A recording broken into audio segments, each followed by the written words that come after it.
seu podcast de exegese bíblica.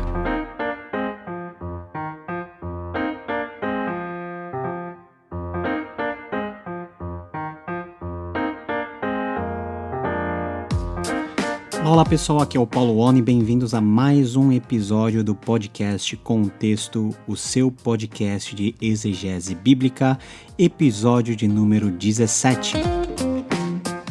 E hoje o episódio está muito especial porque, a pedido de muitos irmãos, nós estamos trazendo um episódio totalmente voltado para a hermenêutica católica. Nós temos muitos católicos, nós vivemos em um país majoritariamente católico, mas nós, como protestantes e também evangélicos, pouco conhecemos de como é entendido e praticado a forma de interpretar as Sagradas Escrituras dentro do catolicismo romano. Qual é o papel da instituição nesse processo? O que o magistério tem a ver com o processo de você entender e interpretar as escrituras? Qual é o valor das tradições? Será que um dia nós seguiremos num caminho de reconciliação ou nós permaneceremos separados para sempre? Essas e outras questões nós vamos lidar nessa conversa que eu tive com o Padre José, muito legal, e eu espero que você se sente e se junte a essa prosa, porque está muito especial.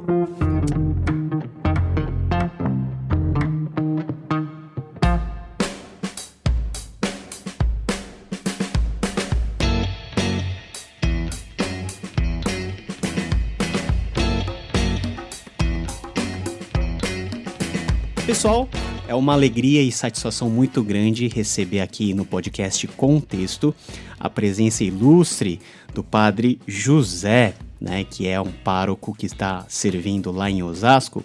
E a conversa de hoje é uma conversa muito interessante porque vai no sentido de elucidar a todos os nossos ouvintes, que são principalmente protestantes ou evangélicos, a visão católica sobre a palavra de Deus, sobre como se interpreta. Então nós estamos falando de hermenêutica, como que todo o processo ocorre dentro da visão e dentro da Igreja Apostólica Romana, Católica Romana. Padre José, muito bem-vindo ao nosso podcast, e eu gostaria que o senhor pudesse se apresentar para a nossa audiência, falar quem o senhor é, onde o senhor estudou, o que o senhor está fazendo. Eu agradeço muito pelo convite que me foi feito. Paulo, é uma satisfação estar com vocês. Eu sou o Padre José Eduardo de Oliveira e Silva, sou sacerdote católico aqui da Diocese de Osasco, em São Paulo. Estou há alguns anos pastoreando uma paróquia aqui em Osasco, e paróquia São Domingos se chama, e além disso eu sou teólogo também, né? Eu fiz, além dos estudos, digamos assim, institucionais para me tornar sacerdote, são as faculdades de Filosofia e Teologia, eu também fiz mestrado e doutorado em Teologia Moral, em Roma. Então, eu também sou teólogo, me dedico à atividade acadêmica, sou professor na Faculdade São Bento, em outros institutos também, e a providência divina foi me fazendo enveredar pelo caminho do movimento pró-vida. Então, por causa disso, eu acabei me tornando conferencista em temas como aborto, gênero, educação, família e assim por diante. Legal. Que são temas aí também caros dentro da nossa tradição protestante. Em muitos sentidos, nós caminhamos um mesmo caminho, num sentido, assim, bem igual na defesa da vida, na defesa dos valores cristãos que estão altamente focados aí na preservação da família e dessa instituição que é uma instituição divinamente criada, não é verdade? E o nosso objetivo, muita gente deve estar estranhando, a presença de um padre aqui no nosso contexto, não é nem debater, eu não quero debater, porque isso eu acho que já muitas pessoas fazem, e isso já dura 5 séculos, e eu não vejo uma solução a curto prazo para que isso se resolva. Mas o nosso objetivo, padre, é nós entendermos um pouquinho como é que os católicos eles enxergam e como eles interpretam a Bíblia. O senhor mencionou há pouco, na sua introdução, que uma das coisas fundamentais até para o caminho do sacerdócio, para a ordenação, é o estudo da teologia e da filosofia, né? E eu sei que, por ter estudado na Pontifícia Universidade Católica de São Paulo e tendo contato com muita gente da área de teologia, que a filosofia é algo muito valorizado dentro da tradição católica e que serve como um dos alicerces até para a construção de toda uma hermenêutica bíblica. Padre, qual que é a importância que Atenas tem? E a pergunta é clássica, qual que é a relação que Atenas tem com Jerusalém? Ou seja, no que a filosofia ela nos ajuda a compreendermos a revelação de Deus? Então, eu gosto muito da frase de um filósofo moderno, que é o Eric Wegelin, nesse sentido, em que ele diz o seguinte: não estude metafísica, estude a realidade. Por quê? Embora seja verdade que algumas vezes o estudo da filosofia se tornou uma espécie de sistema fechado, em que mais do que estudar a realidade como tal, a partir de uma noção mais universal, que é a noção do ser, os filósofos foram se ocupando com terminologias muitas vezes até fechadas e muito de gueto. A verdadeira função da filosofia não é ser uma linguagem hermética, né?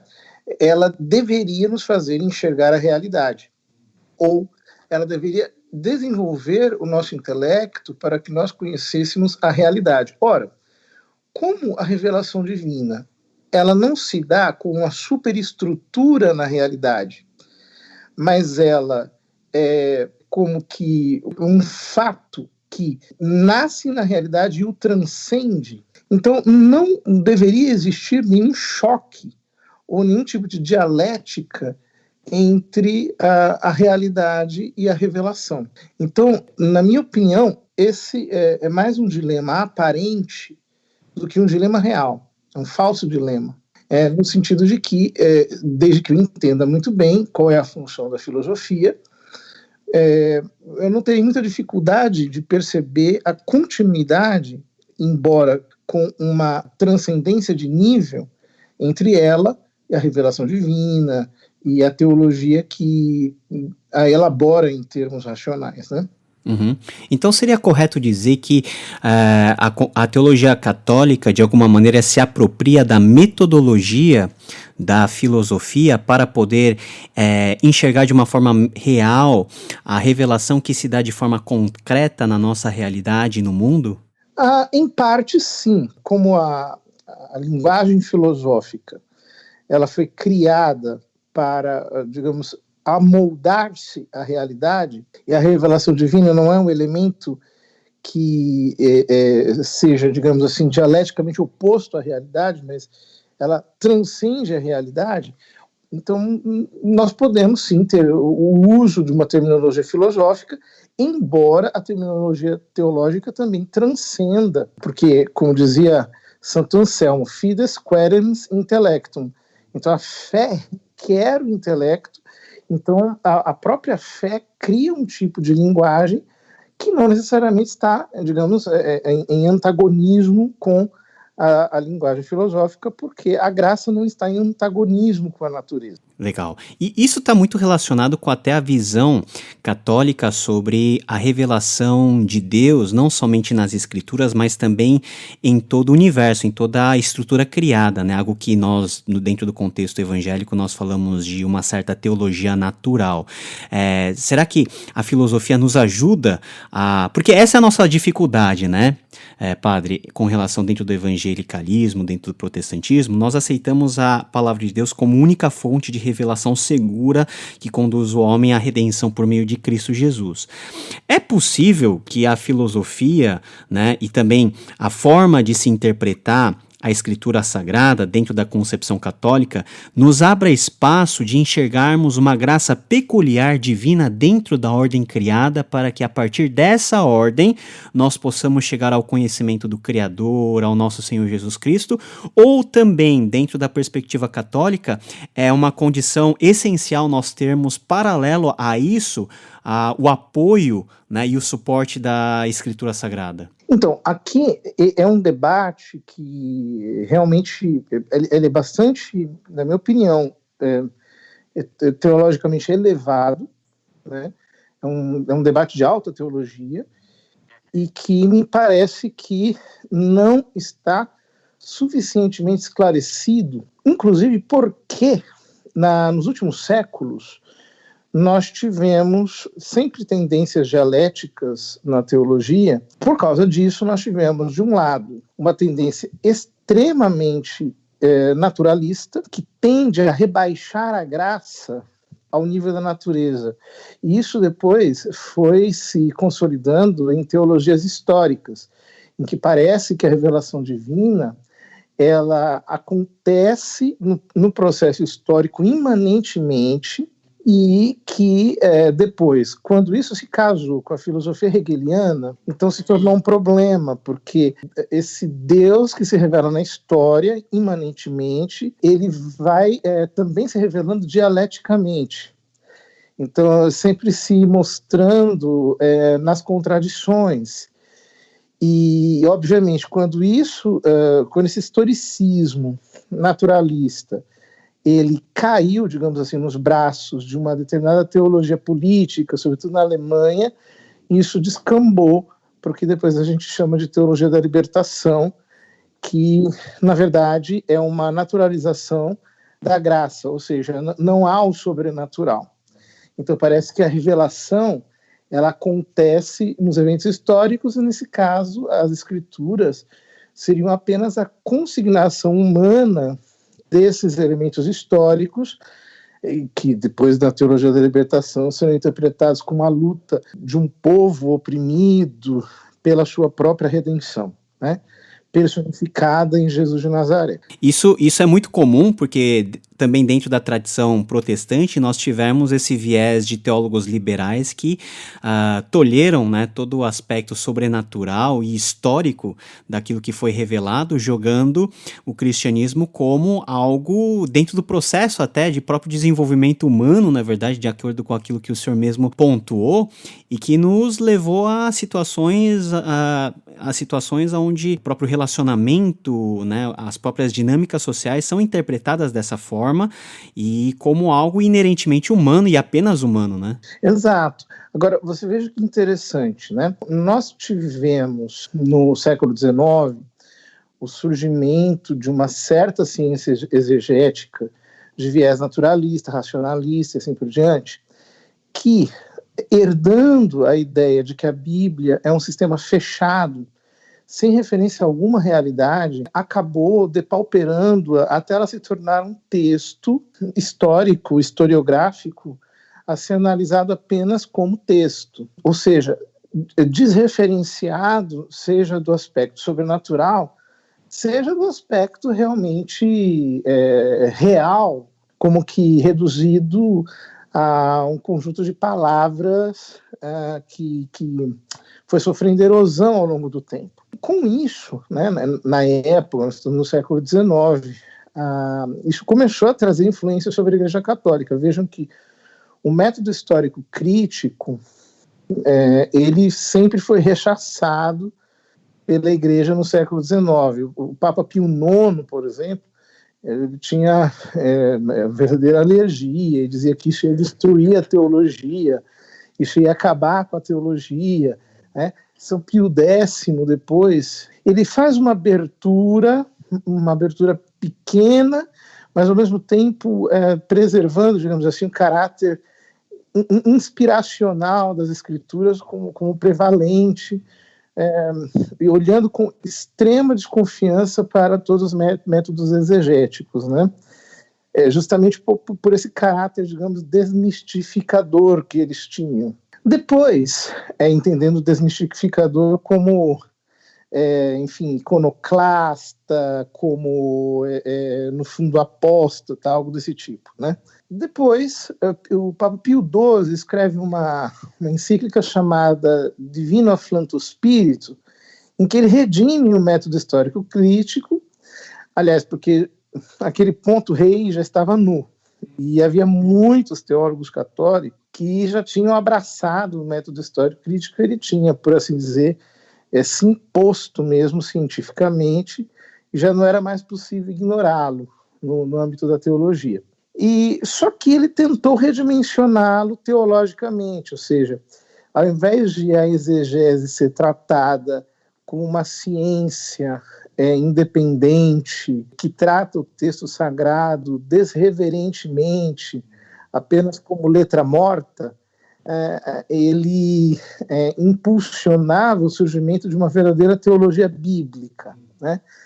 Ou seja, que ela partisse da fé na leitura dos textos sagrados e, ao mesmo tempo, da fé compreendida globalmente, né? Não apenas tendo a Escritura como um sistema fechado, digamos assim. E isso contribuiu muito para o avanço da teologia bíblica, do estudo da exegese, né? Tanto dentro do contexto católico, obviamente, mas também o mesmo processo também aconteceu dentro do contexto protestante mais evangélico. E o que muita gente não sabe é que, por exemplo, na produção, por exemplo, das últimas edições do texto grego do Novo Testamento, nós temos a participação importante de um cardeal, né? Que é o cardeal Carlo Martini, né, que ele é colocado como um dos editores aí, junto com o Kurt Aland, com o Matthew Black, com o Metzinger, como editores das edições padrão que nós temos de grego disponíveis e que são base aí das traduções, pelo menos as mais relevantes dentro do próprio contexto evangélico. Então me parece que a Igreja Católica ela meio que se adaptou, mas o senhor vê que essa adaptação foi algo positivo ou foi mais negativo? Eu acho que ela tem aspectos de ambos os lados, né? Ela tem um aspecto extremamente positivo, porque, sobretudo a partir da década de 60, a Igreja ela aumenta a necessidade de que haja uma influência maior da Escritura na teologia sistemática. Vocês sabem que no primeiro milênio do cristianismo, os padres da Igreja eram fundamentalmente comentadores da Escritura, né? Inclusive eu sou aficionado por alguns deles, que comentaram. Tem um padre da Igreja pouco conhecido, chamado São Ruperto, por exemplo. Ele comentou a Bíblia inteira, versículo por versículo. Inclusive fez comentários de livros, assim como Levítico, por exemplo, em que a gente fica embasbacado como aquele homem conseguiu ver o céu ali no livro do Levítico, né? Impressionante. Mas quando nós chegamos no tempo mais ou menos no final do primeiro milênio, vocês sabem que o século XI, a grande figura da igreja no século XI foi São Bernardo de Claraval, um grande pregador, carismático, né? Pregava mesmo efusivamente por todos os lugares. Era um negócio tão impressionante que as mães escondiam os filhos dele para eles não irem para o convento, porque quando ele passava, tinha um arrebatamento de pessoas, era um negócio impressionante. Né? Ele fez com que os 7 irmãos dele e o pai se tornassem monges, era um negócio impressionante. Bom, o São Bernardo, ele certa vez passou por uma aldeia, e tinha lá um menininho, falou assim, olha, esse menininho aqui é muito inteligente. E ele pegou o menininho e entregou para o Hugo de São Vítor, que era um mestre teólogo de alto gabarito de Paris, e esse menininho se tornou o grande Pedro Lombardo, que depois foi bispo de Paris. Pedro Lombardo, ele é meio que o pai da teologia sistemática. Por quê? Ele leu todos os padres da igreja e falou, eu vou fazer um resumo disso aqui. E ele escreveu as chamadas sentenças. A partir desse momento, os teólogos começaram a comentar as sentenças do Pedro Lombardo ao invés de comentar a Escritura. Com isso, depois surgem as universidades, e aí você tem o desenvolvimento da teologia sistemática, em que a Escritura é utilizada quase que extrinsecamente para provar uma tese como argumento de autoridade, basicamente nesse sentido. Embora alguns teólogos, como por exemplo Tomás de Aquino, comentam livros inteiros da Escritura, versículo a versículo, né? E isso acontece com outros teólogos posteriores. Mas efetivamente a teologia sistemática ela meio que perde o seu caráter sapiencial, escriturístico. E no século XX a igreja diz, olha, a escritura é a alma da teologia, então nós temos que recuperar a influência da escritura sobre a teologia, não de uma maneira extrínseca, mas como parte, digamos, íntima do próprio método teológico. Uhum. Não, e isso é muito importante porque meio que quebra um pouquinho o argumento, que é o senso comum que os protestantes têm, que os católicos têm a Bíblia muito abaixo de estima, né? A Bíblia como um livro secundário. Nesse processo todo histórico, o catolicismo tem algo, por exemplo, que os protestantes não têm muito, que é a bagagem de tradição de 2000 anos de história. Nós male chegamos a 5 séculos, né? Se nós contarmos a partir de Lutero. E a tradição católica, ou melhor, a teologia católica, ela fala de um depósito da fé, né, do depositum fidei, que é constituído, se eu compreendi bem, da tradição e da escritura. A gente tem muita dificuldade em enxergar o papel da tradição, porque o próprio protestantismo nasceu como uma reação meio que avessa a essa tradição e a certas práticas que essa tradição ela legou ao longo dos séculos. Mas, padre, qual que é a importância da tradição, né? O senhor pode até começar a explicar o que é essa tradição, e até o catecismo deixa muito claro, o catecismo da Igreja Católica, que a escritura está acima da tradição, mas de alguma maneira a tradição meio que ajuda a interpretar essa escritura por meio do magistério constituído. Como que essa dinâmica acontece? Algo que parece muito complexo na mente dos protestantes, que basicamente pega um livro e ele próprio interpreta de acordo com aquilo que ele sabe ou de acordo com aquilo que ele sente. Como que essa dinâmica acontece dentro do seio da Igreja Católica? Essa é uma questão de teologia fundamental muito importante, porque, inclusive, eu já vou até adiantar um pouquinho, acho que talvez nós falaríamos disso um pouco depois, sobre o Concílio Vaticano II. Para entender, eu acho que vale a pena nós entendermos o deslocamento de ideias agora. Então, o que acontece? Com a reforma e a contra-reforma, nós salientamos muito a chamada teoria das duas fontes, que é a Sagrada Escritura e tradição. Então, é como se existissem duas fontes alternativas, né? Alguns teólogos até dizem que a diferença entre o protestantismo clássico e o catolicismo clássico é que o catolicismo clássico ele tem o et, e o protestantismo clássico é out. Então seria Bíblia et tradição. E o protestantismo clássico seria Bíblia out tradição, né? Bíblia vel tradição. Quer dizer, isso, sob certo aspecto, é um pouco verdadeiro e predominou, sobretudo, os debates apologéticos da contra-reforma, e eu entendo contra-reforma até o século XX. Ora, só que quando nós chegamos no Concílio Vaticano II, já havia se desenvolvido, e essa teologia, na verdade, se impôs, né?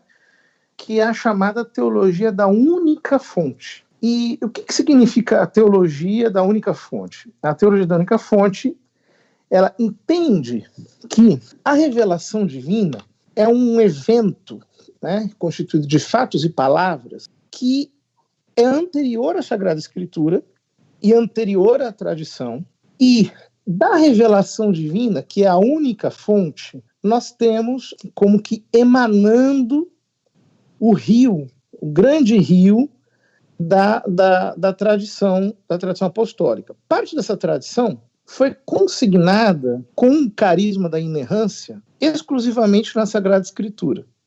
Outra parte dessa tradição, ou seja, algo que transcende essa tradição do ponto de vista daquilo que, por exemplo, aparece no final do Evangelho de São João, fatos e palavras e certos conteúdos que não foram propriamente consignados no texto sagrado, mas que de fato estão presentes, digamos assim, desde o início da igreja e que são transmitidos de geração em geração. A palavra tradição, ela vem do latim tradere, que significa transmitir, né? Então, a traditio, essa transmissão. Então, nesse sentido, quando nós entendemos que não existem duas fontes, mas existe uma fonte em que, na realidade, a Escritura nasce e a Escritura é transmitida. Então, digamos, a tensão dialética entre Escritura e tradição diminui muito, porque eu não entendo, digamos assim, a Escritura como caída do céu, como um texto que apareceu, digamos, simplesmente do nada, mas eu entendo que ela, com um carisma especial, que é a inerrância, ela consigna, digamos, aqueles elementos essenciais da revelação que são transmitidos efetivamente, geração após geração, para todos os crentes, porque o texto em si mesmo ele não é autoexplicativo, e ele não é autoconsignado, ele é consignado, digamos assim, à igreja, né? E é a igreja que o transmite de geração em geração, enquanto, digamos assim, comunidade de fé. Isso me parece que corresponde aos fatos, assim, e eu não vejo que hoje em dia, efetivamente, exista uma grande tensão católico-protestante na compreensão disso.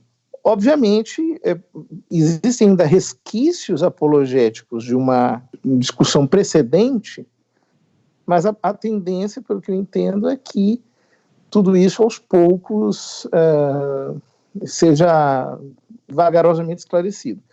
Notem que, já no começo do cristianismo, nós temos a percepção dessa realidade. Um dos escritores eclesiásticos mais antigos chama-se Orígenes, né? Século II. E Orígenes, ele, quando era jovenzinho, ele fez uma aventura. Ele quis viajar pelos lugares onde estiveram os apóstolos para recorrer à tradição oral que estava presente em cada lugar. E ele efetivamente escreveu obras assim, em que aquela tradição oral fica, digamos, mais clara e que ajuda a entender, inclusive, os textos bíblicos, né? Então, por exemplo, quando ele comenta o Evangelho de São Mateus, há um comentário de Orígenes no Evangelho de São Mateus, no capítulo 13, por exemplo. Ele, quando comenta o final do discurso das parábolas, ele mostra como ele ouviu daquelas comunidades que Jesus foi quem pessoalmente ensinou os apóstolos a meditar. Então ele pega aquele texto que diz que o escriba instruído no reino dos céus retira do seu coração coisas novas, retira do seu tesouro coisas novas e velhas. E ele diz, está aí, olha, isso daqui é que é meditar. É quando você faz um tesouro no coração com as palavras da Escritura e você vai tirando dali coisas novas e velhas, ou seja, coisas do Velho e do Antigo Testamento. Então, você veja que impressionante. É uma coisa simples, mas que mostra como não há uma dicotomia entre esses dois termos, né?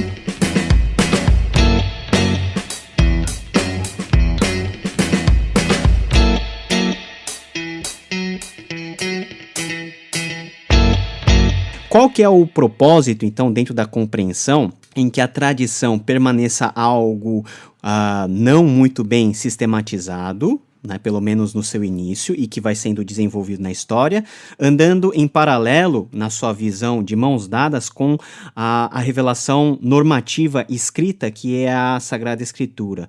Como que essas duas coisas vão andando juntas até chegarmos na compreensão que nós temos hoje da Escritura Sagrada, que apoiada nessa tradição viraria algo muito mais amplo e muito mais complexo do que aquilo que nós simplesmente teríamos nas páginas das nossas Bíblias impressas? Para mim, o que é determinante é o conceito do que constitui verdadeiramente a tradição. Porque não é qualquer coisa que, teologicamente, constitui uma determinada transmissão em tradição. Eu vou dar dois exemplos que me parecem importantes. O primeiro exemplo é o que aconteceu com a igreja durante a heresia ariana, a crise ariana. Ário, ele era um presbítero de Alexandria. E era um homem que pregava diariamente na igreja de Alexandria e que levava as pessoas a terem experiências extremas, assim, de conversão, de quebrantamento e coisas do tipo. E só abrindo parênteses, Alexandria era um centro importantíssimo, né, do cristianismo mais de matriz, vamos dizer assim, helenizada, mais grega, né? Exatamente. E aquilo, de fato, foi um fermento que cresceu na igreja, de tal modo que São Jerônimo, quando ele escreve o tratado dele contra os luciferianos, ele diz que uma certa manhã o mundo acordou e se achou ariano. E somente um não foi ariano, que foi Santo Atanásio. E aí aconteceu a grande guerra de Santo Atanásio. Santo Atanásio foi excomungado pela igreja. E houve uma briga tremenda, né? O Santo Atanásio disse: fiquem com as igrejas, nós ficamos com a fé.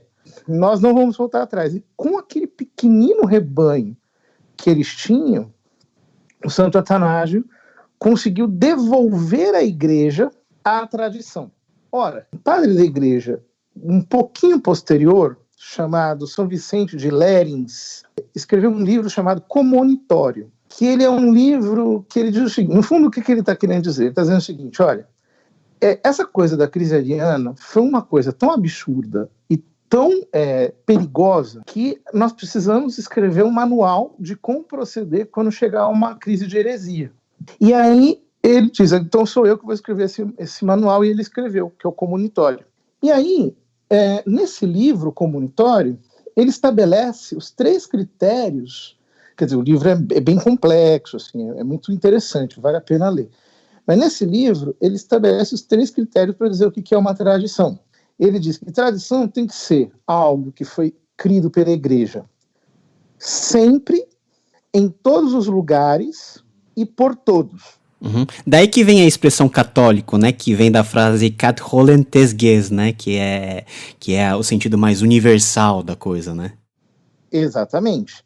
Então, quer dizer, uma doutrina local, que foi professada durante um certo período apenas, ou por uma porção de fiéis, não constitui tradição. Ela tem que, digamos assim, de alguma maneira reverberar desde a era apostólica até o momento atual, pela totalidade dos fiéis. Agora veja que coisa interessante. Quando nós chegamos no século XVI, acontece o Concílio de Trento durante a Contra-Reforma. Quer dizer, o Concílio de Trento abre a Contra-Reforma, né? O que acontece, que eu acho muito interessante isso, porque eu tenho a plena convicção de que o primeiro momento da reforma, ele poderia ter sido, digamos assim, ele poderia ter sido assimilado pela igreja de uma maneira positiva. Só que como houve um influxo de forças políticas, aquilo se foi tornando cada vez mais, foi tornando impossível, né, uma reconciliação. E depois, digamos assim, na medida em que a apologética de cada lado foi se tornando cada vez mais hermética, nós nos fomos separando em mundos semânticos incomunicáveis. E aí ficamos falando de coisas iguais ou diferentes, em idiomas teológicos completamente paralelos, e aí a gente não consegue se entender há 500 anos. Mas, enfim, quando chega o Concílio de Trento, um dos padres chamados do Concílio de Trento é o padre Lainez, que tinha sido um dos cofundadores da Companhia de Jesus com Santo Inácio de Loyola e que foi o sucessor de Santo Inácio na condução da companhia. Era um homem extremamente erudito. Então, ele fez uma afirmação no concílio, que deixou todo mundo assustado.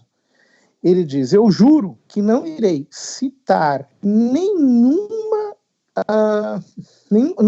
eu não farei nenhuma proposição, nenhuma proposta, que antes eu não tenha verificado que esteja unanimemente presente nas obras completas de todos os padres da igreja.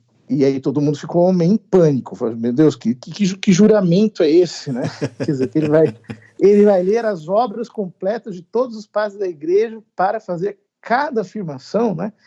E, de fato, ele era um grande erudito e ele tinha condições de fazer isso. Então, eu acho que esses dois exemplos nos ajudam a ilustrar o que é a tradição e a entender que ela não é, efetivamente, uma espécie de, simplesmente, padrão psicológico. Sabe aquela coisa? Essa cadeira está aqui há 500 anos, ninguém vai mexer nessa cadeira.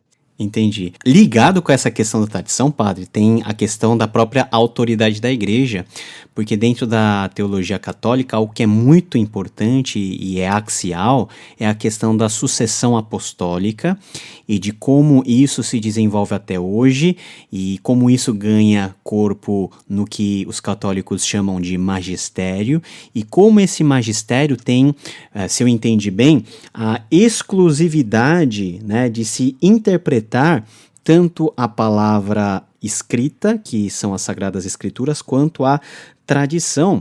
E essa autoridade, ela remota ao próprio Cristo, né, que outorgou essa autoridade aos apóstolos e que isso vai se sucedendo pela figura dos bispos até o dia de hoje. Será que essa é uma dúvida comum nossa? Porque Lutero, ele meio que fez com que a interpretação da igreja fosse algo mais aberto para mais pessoas, né? Algo não somente restrito ao clero. E na época tinha toda aquela questão da própria língua, né? Da Bíblia não estar disponível em vernáculo e automaticamente restrita à cúria, né? Ao clero romano, à liderança mais restrita da igreja. Como que isso funciona hoje? Porque historicamente nós compreendemos, tá? A igreja sempre teve esse tipo de mecanismo onde o magistério ele tem a voz preponderante, dita o tom da interpretação e da hermenêutica mais geral que todo laicato deveria seguir.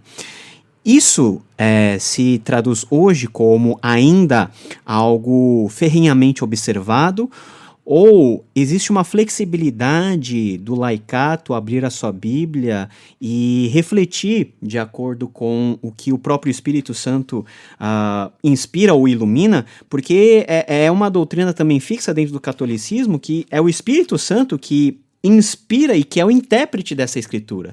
Ou seja, o Espírito Santo apenas age sobre o magistério ou ele também age sobre o laicato? Muitas vezes essa dinâmica ela não fecha dentro da nossa mentalidade protestante. Então ajude-nos a elucidar esse grande ponto que talvez seja um dos pontos mais importantes que nos separam há 5 séculos, né?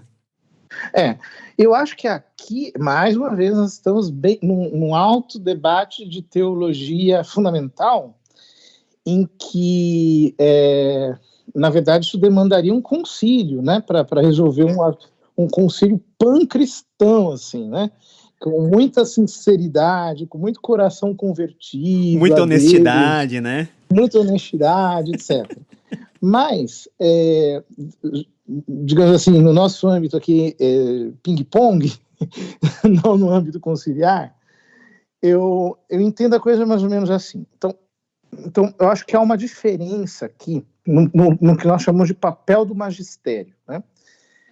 Então, o magistério, então, a primeira pergunta é: Cristo instituiu um magistério da igreja ou não? Isso me parece que fica bastante evidente na Sagrada Escritura que sim. Por quê? Porque eu gosto daquele texto de Mateus 16, de 13 seguintes, que é a confissão de Pedro em Cafarnaum, porque ele, não apenas do ponto de vista do entendimento do que é o primado de Pedro, né? Nesse ponto eu sou mais agostiniano, mas do ponto de vista do primado da fé, que ele estabelece sobre a igreja. O que eu quero dizer com isso? Então, quando Nosso Senhor pergunta o que dizem os homens que é o Filho do Homem, e eles dizem, faz uma enquete, né? É fulano, é cicrano, é Jeremias, é não sei quem. E aí ele pergunta, e vós, quem dizeis que sou? E Pedro diz, tu és o Messias, o Filho do Deus vivo. Ele não diz, tu és o Messias, filho do Deus vivo, mas o Filho do Deus vivo. Quer dizer, Pedro enxerga que ele é a segunda pessoa da Trindade. Então, naquele momento, Jesus diz: Eba, agora eu posso fundar a igreja. Até que, enfim, apareceu o primeiro crente, o primeiro que crê. E agora está aí a pedra. E sobre esta pedra, eu vou fundar a minha igreja. Aí alguns perguntam, mas peraí, essa pedra ela é a fé de Pedro ou ela é a pessoa de Pedro, né? É um dilema hermenêutico que existe ali, né? Na tradição católica, nós vamos entender que não é Simão, não é Simão puro, né? É o homem Simão, mas também não é a fé, digamos assim, como se ela fosse improfessa, uma fé pura, uma fé, digamos assim, não confessada. Porque aquilo que transforma Simão em Pedro é justamente o fato de que ele é o primeiro crente, ele crê, né? Ora, isso define a função do magistério na igreja, ou seja, para que serve o magistério na igreja? Por que o magistério na igreja é importante? É justamente para definir aquelas verdades que são teologais, ou seja, aquelas verdades em que um homem ele precisa crer para não colocar em descrédito a Sagrada Escritura e a tradição.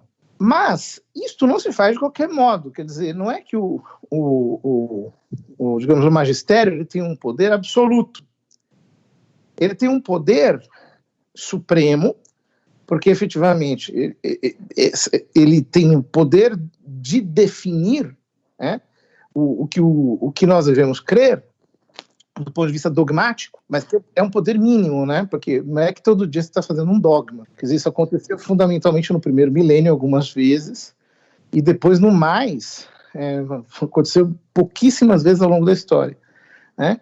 Em que você determina aquilo que é teologal, aquilo que é necessário crer, em consonância com as escrituras e com a tradição, ou quando uma verdade, ou quando uma opinião deve ser rechaçada, quando uma opinião deve ser sei lá, né? Então, tipo, a igreja diz, olha, essa teologia aqui, ela, né, tipo, Jacques Depuy, né, que escreveu uma teologia das religiões que, no fundo, é sincrética. Então, a igreja vai lá e diz, olha, isso aqui não é cristão, nós não podemos aceitar porque isso aqui relativiza a salvação de Jesus na cruz. Então, isso aqui não pode ser aceito. Então, geralmente, esse poder se exerce mais de modo negativo, apontando os erros teológicos, doutrinais que podem se espalhar por aí. Só uma curiosidade, padre. Essa decisão pode ser tomada a nível local na pessoa do bispo ou é algo mais relativo ao Papa ou a algum poder mais conciliar? As três coisas podem acontecer. Mas o fato é o seguinte, meu amigo. Nós estamos vivendo numa crise, né? Então, hoje em dia, tem tanta heresia misturada com a fé que a igreja, ela, infelizmente, eu acho que o magistério, ele está engolindo muito sapo, né? No sentido de que em todos os lugares tem assim, heresia sendo infiltrada e coisas assim, grosseiras, que relativizam a cruz, que relativizam o sacrifício expiatório, que relativizam a divindade de Jesus Cristo, que relativizam muita coisa. Então tem muita coisa hoje em dia circulando aí pelas igrejas e os lobos estão aí e os pastores nem sempre têm a prontidão para fazer isso. Mas, digamos, em termos teológicos, a função do magistério seria essa, ou seja, ela é mínima.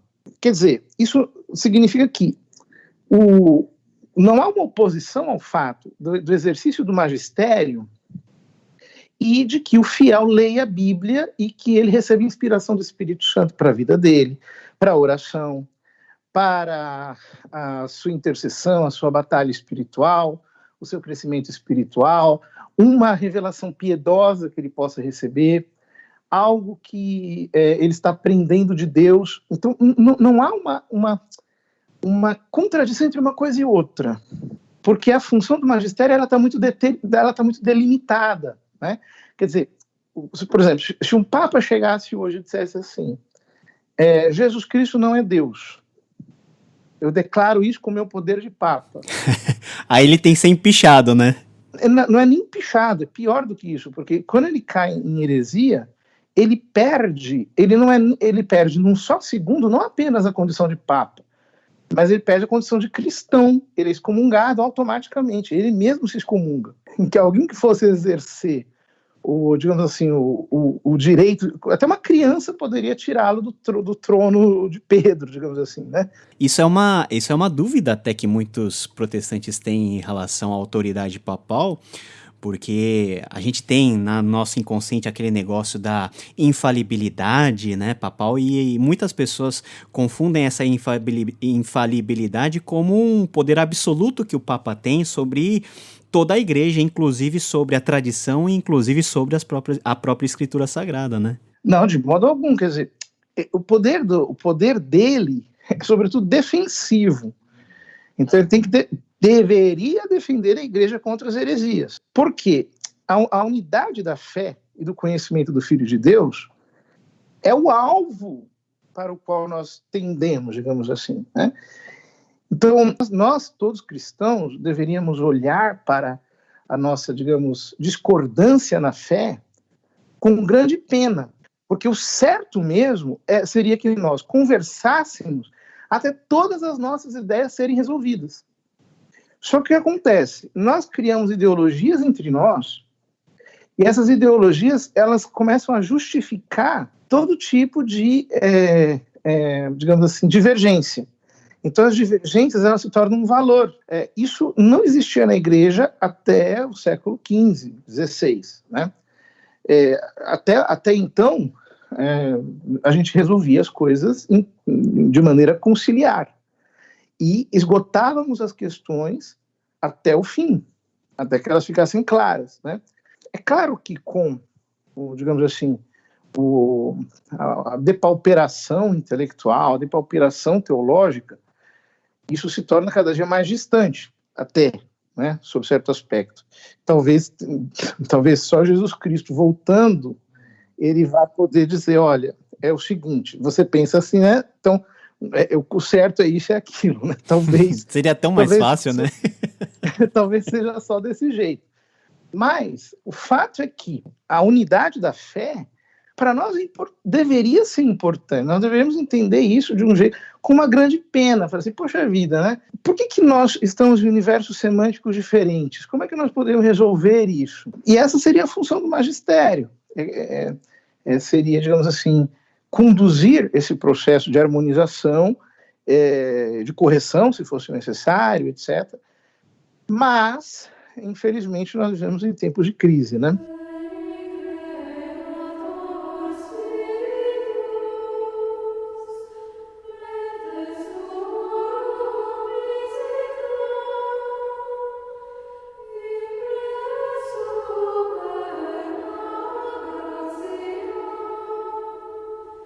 Sim, sim. E é uma miséria essa nossa, né? É algo muito triste. Para encaminharmos já para a parte final do nosso episódio, muito especial, estou gostando muito dessa conversa, quais que seriam as suas percepções, né, como sacerdote da Igreja Católica Apostólica Romana, em relação a... É difícil falar de uma hermenêutica protestante, porque protestante é uma denominação aí que ela une, né, debaixo do seu guarda-chuva 1 milhão de outras coisas, né? Isso nós mesmos confessamos que isso acontece. Mas isso também acontece conosco, hein? Hoje em dia tá assim também. Mas pelo menos o discurso oficial é o mesmo, né? Pelo menos há uma convergência na figura, seja do Papa ou seja do próprio magistério. Algo que no contexto protestante, até por causa da nossa própria forma de entendermos a igreja, isso não acontece. Mas para um padre, olhando de fora algumas tendências protestantes de hermenêutica, O que o senhor elencaria como algo positivo? E aqui eu te dou uma chance para elencar algo negativo também, porque as vozes negativas a gente tem que ter humildade também para pelo menos ouvir. Concordar, eu não sei, mas pelo menos ouvir a gente tem aqui, né? Uhum. Não, mas olha, você sabe que eu leio bastante também autores evangélicos, talvez não os mais, mas assim, os mais tops, né? Mas eu leio bastante também e aprendo muito. O que eu entendo, assim, né? Então, eu acho que aquele...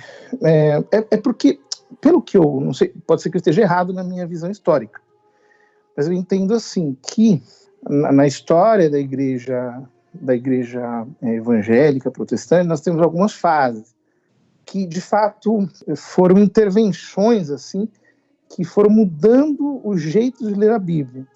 Então, por exemplo, nós tínhamos uma tendência no século XIX extremamente racionalista, mas eu acho que a influência da espiritualidade do John Wesley acabou exercendo, digamos assim, um efeito benéfico sobre todas as igrejas evangélicas, um ponto de devolver uma leitura mais espiritual, mais devocional, mais afetiva ao texto das Sagradas Escrituras, né?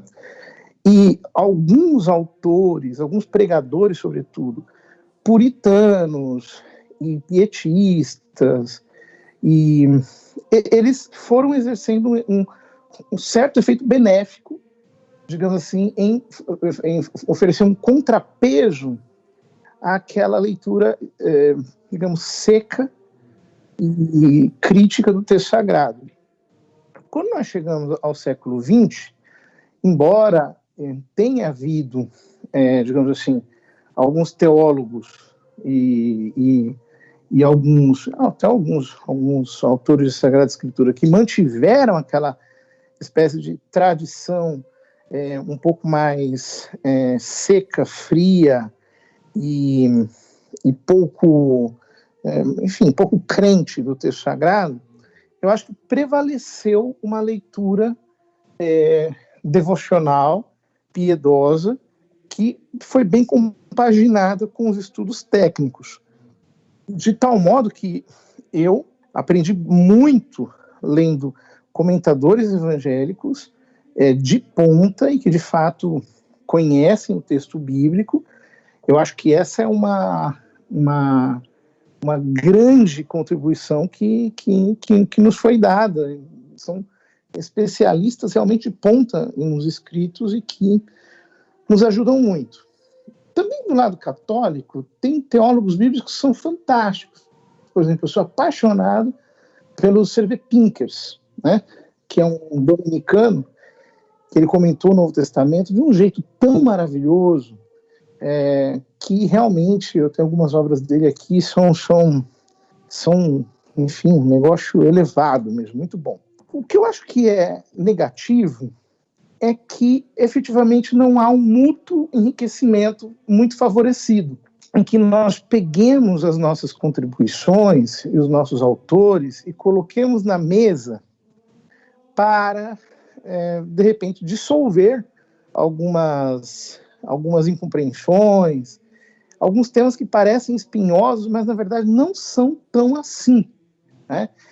Que a gente cria uma espécie de mitificação. Então, por exemplo, a gente conversando aqui, de repente fala, olha, o Papa, se ele falar uma heresia, ele está fora. Você fala, uau, mas isso contraria a ideia de infalibilidade que a gente tem. Pois é que essa ideia de infalibilidade não é a que corresponde à verdadeira ordem dos fatos, né? Ou o contrário, né? Por exemplo, talvez um católico tenha uma visão equivocada sobre a predestinação, por exemplo, né? A doutrina calvinista da predestinação e as doutrinas posteriores sobre a predestinação que foram sendo, digamos assim, refinadas, né? Que é amplamente baseada em Santo Agostinho, né? Que é amplamente baseada em Santo Agostinho e que, por exemplo, eu acho que é um tema que São Tomás de Aquino ele tratou de uma maneira extremamente delicada e com muito rigor intelectual. A tal ponto que, lendo os textos de Tomás de Aquino sobre predestinação, eu sou capaz de imaginar o que seria uma conversa entre Tomás de Aquino e Calvino sobre esse tema. Seria uma coisa muito interessante, inclusive, ver os dois falando sobre esse assunto.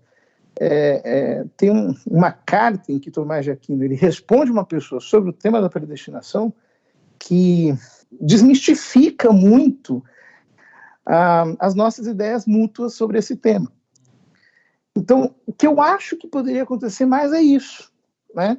Porque senão nunca vai acontecer, digamos assim, uma verdadeira síntese teológica em que a gente consiga dissolver os nódulos que ainda subsistem a despeito das nossas vontades, né? É um exercício muito necessário, porque quando, pelo menos no nosso contexto, quando se abre a possibilidade de algum diálogo, as pessoas já taxam quem faz isso de ecumenistas, né, de pessoas que estão abrindo mão da sua fé em detrimento para beneficiar outra. Tem uma série de estereótipos que são aí lançados ao ventilador e que dificultam muito essa conversa, que é uma conversa delicada, não é verdade? Durante 500 anos, nós construímos muros que são, racionalmente falando, intransponíveis. E se não for a ação do Espírito Santo, essas coisas tendem a permanecer como estão, se não for para piorar. Nesse sentido, eu vou fazer uma última pergunta para o senhor. Nós passamos pelos 500 anos da Reforma, né, 2017. E naquela época eu acompanhei muitos memes, né? Na época tinha alguns memes já, era o nascedouro dos memes, né? Os católicos levantando as faixas assim, volte para casa. Aí os protestantes levantando outras, nós nunca saímos dela. Algo assim. Perto, né, do advento, do segundo advento do nosso Senhor Jesus Cristo, quando ele virá em glória, né, para colocar todas as coisas no seu devido lugar e como justo juiz julgar vivos e os mortos, mais perto desse fim, muitos teólogos evangélicos enxergam que haverá um tipo de convergência entre a igreja de Roma, né, e as outras igrejas, incluindo aí as igrejas de tradição ortodoxa e também as igrejas protestantes, né? Na mentalidade desses teólogos, haveria um certo mover do Espírito Santo que promoveria isso no sentido de purificar a igreja para prepará-la para o advento de Cristo. O senhor acha que isso pode acontecer? Né? Lógico, se Deus quiser, tudo pode acontecer, mas o senhor, como um sacerdote da igreja romana, tendo claro todas as diferenças que os católicos têm com os protestantes e vice-versa, qual que é a sua esperança e um pouquinho algo mais pessoal, mas também a sua percepção como um homem da igreja sobre esse aspecto mais de convergência futura que pode acontecer entre católicos e protestantes? Eu acredito que isso deve acontecer porque a oração que Jesus fez no Horto das Oliveiras não pode ficar sem ser respondida, né? Então, isso vai acontecer. Agora, como isso vai acontecer, né? Então, primeira coisa, eu acredito que sem uma graça extraordinária, impossível, né? Quer dizer, Deus ele precisa ser o protagonista disso. Então, nesse sentido, eu também tenho minhas reservas com certo ecumenismo que ele é mais ideológico, irenista e relativista do que propriamente um esforço responsável de nós chegarmos digamos assim, a uma compreensão abarcadora. Então, eu entendo o mal-estar de alguns irmãos evangélicos e católicos em relação a isso, porque, como dizia o Ângelo Badzo numa conversa que a gente teve, né, a gente não pode fingir que não tem um elefante no meio da sala. Né? Com certeza. Quando existe um elefante no meio da sala. E eu acho que parte do movimento ecumenista, ele é simplesmente um movimento irenista, né, de indiferentismo religioso, de relativismo teológico, e ele acontece no âmbito de um progressismo meio surtado. Então, mas como é que eu acho que isso deveria de verdade acontecer? É na hora em que nós tirarmos o foco das instituições e colocarmos o foco na fé, no primado da fé sobre a igreja. Quando o primário da fé for verdadeiramente honrado, os nossos corações vão se dobrar e nós vamos começar a dizer: Senhor, será que eu não estou crendo de um jeito equivocado? E aí nós vamos nos abrir para uma graça que Deus pode nos dar. Isso, na verdade, já é fruto da graça dele, já é a graça dele agindo, em que nós vamos ter a humildade de nos escutar e com toda a simplicidade, irmos ouvindo e estudando juntos, estudando separados, até que nós vamos ter a luz do céu suficiente para chegarmos à unidade da fé e do conhecimento do Filho de Deus. Eu entendo que isso é um protagonismo de Deus, não é um protagonismo nosso, mas que nós nos abrimos para isso na medida em que nós compreendemos a primazia da fé e não a primazia das instituições. O problema não é um problema institucional, assim, de CNPJ, né?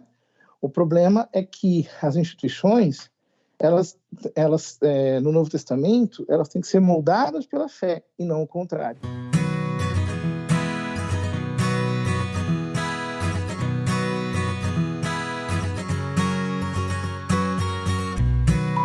Pessoal, até aqui você acompanhou essa conversa com o Padre José Eduardo de Oliveira, padre lá na paróquia em Osasco, no estado de São Paulo. E eu gostaria de agradecer muito a sua disponibilidade em conversar conosco, em diluir algumas dúvidas, né? Remover alguns tipos de estereótipos, até para que a nossa discussão, o nosso debate, todo ele pautado no amor e no Espírito Santo, possa ser feita, quando necessário, de forma honesta, não é verdade? De forma coerente, um conhecendo o outro e colocando na mesa, de forma sincera, as suas diferenças, para que, movidos pelo Espírito, um dia, quem sabe, se assim Deus permitir, nós possamos conversar mais e convergir mais.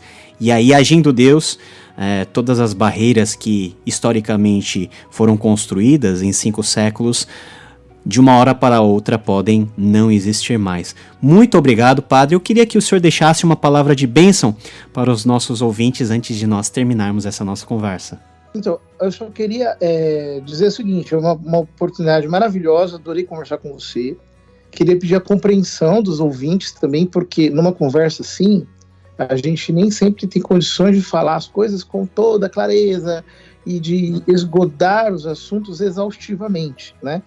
E como às vezes nós temos aqueles vícios apologéticos instalados na nossa mente, então enquanto a gente vai falando, um fala: não, mas isso aí não pode ser assim por causa daquilo, porque aquilo outro e tal. E aí a gente não tem a possibilidade de conversar pessoalmente para, digamos assim, ter o direito de tréplica, né? Mas espero que a gente possa ter outras oportunidades para aprofundar assuntos legais que fazem sentido para ambas as fés, né? Para o mesmo Deus que nós professamos, o mesmo Senhor Jesus Cristo. Isso, então eu peço a compreensão e agradeço mais uma vez a oportunidade. Então que Deus nos abençoe e nos guarde e da plenitude das bênçãos celestiais que temos em Jesus Cristo, custodie os nossos corações e as nossas mentes na fé de Cristo Jesus, nosso Senhor. Um grande abraço a todos vocês. Amém. Muito obrigado, Padre. Amém. Abraço.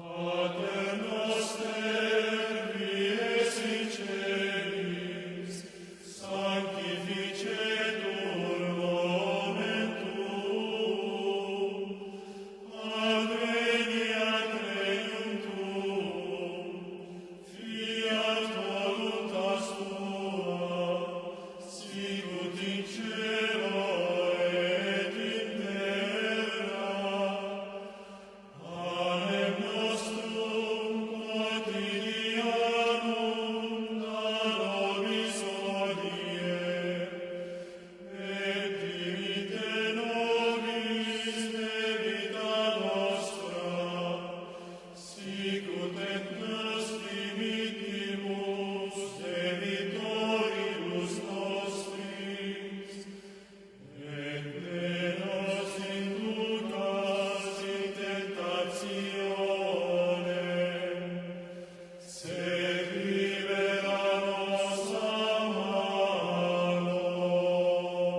αρχή είναι ο Λόγος και ο Λόγος είναι προς τον Θεόν και Θεός είναι ο Λόγος.